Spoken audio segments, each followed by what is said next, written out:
I abandoned the good guy for a party boy who didn't bother to remember my name.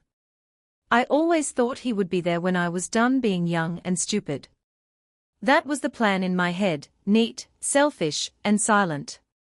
He would wait. He would understand. He would still want me.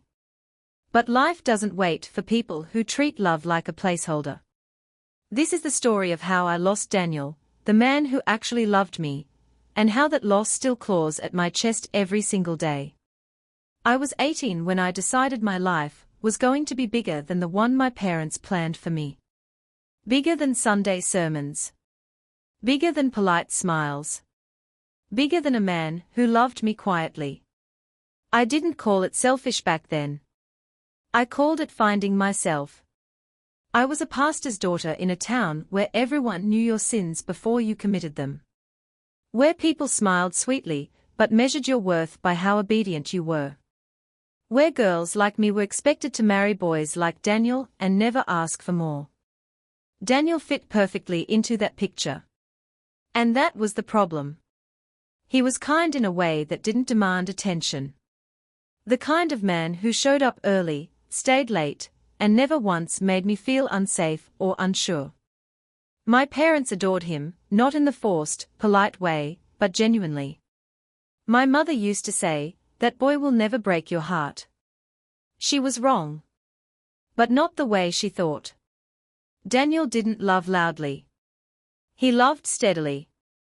He remembered small things, how I took my tea, how I hated driving at night, how I got quiet when I was overwhelmed. He listened, even when I didn't think what I was saying mattered.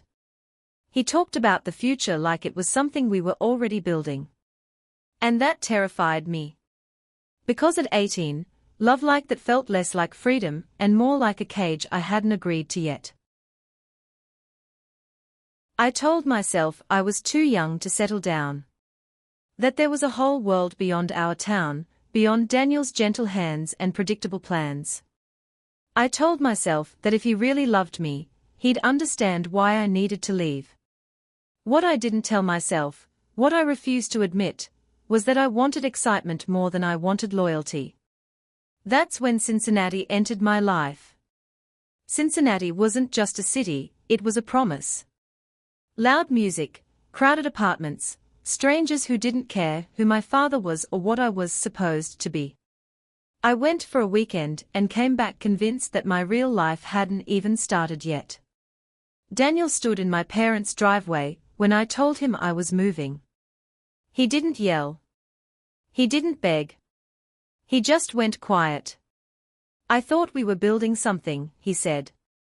And I remember feeling annoyed, not guilty, not heartbroken, annoyed. Like his expectations were an inconvenience I hadn't agreed to. "I'm not saying never," I told him. "I just need time." Time.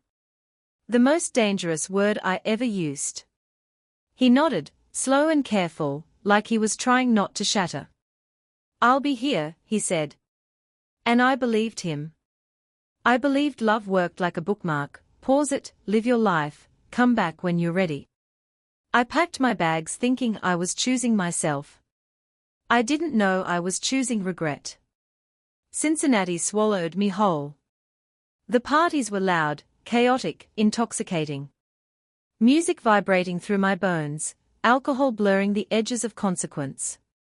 I became someone new, or at least, someone reckless enough to feel alive. That's where I met Tyler. Tyler didn't ask about my past. He didn't care where I came from. He barely listened when I spoke. And that felt thrilling. He was confidence without depth, charm without substance. The kind of guy who knew every bartender by name, but couldn't remember mine. The kind of guy who kissed like he was already halfway out the door. I told myself that was freedom. Daniel texted me sometimes at first. "Hope you're settling in. Just checking on you. Miss you." I replied less and less. Because every message reminded me of what I was doing, and who I was becoming. And I didn't want to look too closely at that yet. By the time Tyler forgot my name for the third time, I laughed it off. By the fifth time, something inside me started to ache. But I ignored it. Because admitting the truth, that I had traded depth for noise, love for chaos, would have meant facing the possibility that I had made a terrible mistake. And I wasn't ready for that. Not yet. Cincinnati stopped feeling magical faster than I expected. At first, the nights blurred together, music, laughter, strangers pressed too close, drinks I didn't remember ordering. I told myself this was what living looked like. That exhaustion was excitement. That emptiness was independence. Tyler came and went like a song you liked only because it was loud. Some nights he'd text at midnight. Some nights he wouldn't text at all. Some mornings I'd wake up in unfamiliar rooms wondering when my standards had lowered without my permission. He never asked how my day was. Never asked what I wanted. Never asked who I was. And the worst part? I let him. Because attention, even careless attention, felt better than admitting I had made a mistake. Daniel stopped texting. Not suddenly. Not dramatically. Just, slowly. His messages went from paragraphs to sentences. From sentences to check-ins. From check-ins to silence. I noticed, of course. But I told myself that was good. That it meant I was finally free. That I didn't need a man waiting patiently back home, like a safety net I pretended not to want. Still, sometimes at night, I'd reach for my phone and type his name just to see if it still existed in my contacts. It did. But he didn't. One night, Tyler forgot my name in front of his friends. Not jokingly. Not playfully.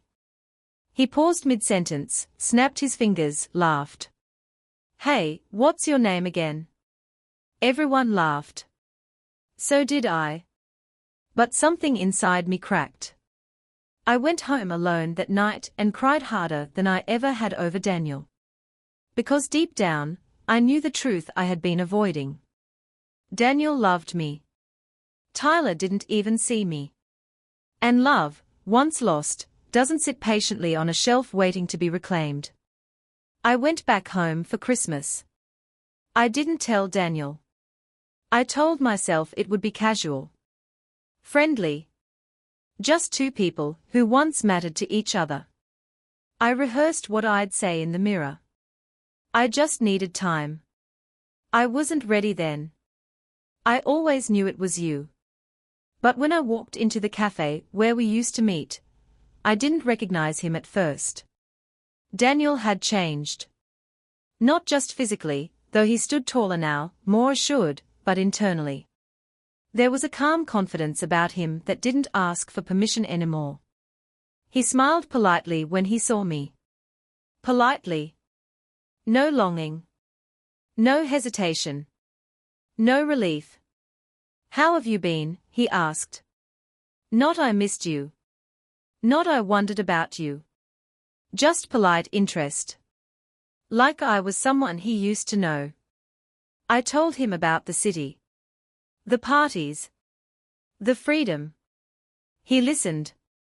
Then he said the words that shattered me. "I'm seeing someone." My heart dropped, but I forced a smile. "Oh? That's great." And then he added, softly but firmly. "She's kind. She knows what she wants. She doesn't disappear." That was it. No accusation. No anger. Just truth. I left the cafe knowing something irreversible had happened. Daniel wasn't waiting anymore. Life has a cruel sense of timing. Just as my world started collapsing, Tyler disappearing completely, the parties feeling hollow, Daniel's life flourished. I saw it through mutual friends. Social media posts I pretended not to stalk. Smiles that looked genuine, not performative. He graduated. Got a good job. Got married. To her. She was everything I hadn't been: present, appreciative, steady. Then came the photos that finally broke me. Daniel holding his newborn son. The way he looked at that child, the devotion, the awe. I knew, with a certainty that made me physically ill, that should have been my life. Those should have been my Tuesdays. My quiet mornings. My forever. Instead, I had memories of strangers and a man who couldn't remember my name. I tried reaching out once. Just once. He replied kindly. Briefly. Closed. That was when I understood something devastating. I didn't just lose the boy he was. I lost the man he became. I'm 30 now. People ask why I'm still single. Why I don't settle down. They don't understand that sometimes you don't settle, you miss your chance entirely. Daniel isn't my villain. I am.